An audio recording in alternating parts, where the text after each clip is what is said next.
Assalamualaikum sahabat Syarif. Kita jumpa lagi di channel Mona Syarif.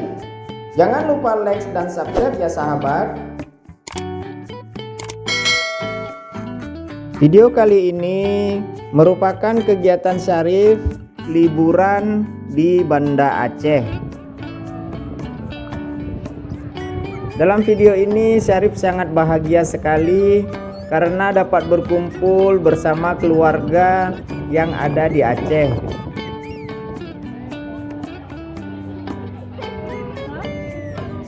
Sahabat, lihat Syarif, bahagia sekali kan sahabat?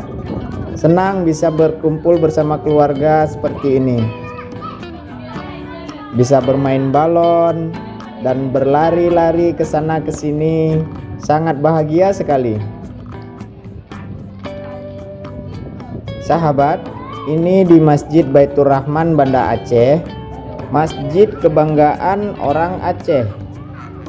Kalau sahabat berkunjung ke Banda Aceh, jangan lupa main kemari ya sahabat.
Nah, itulah video singkat Syarif saat liburan di Aceh bersama keluarga.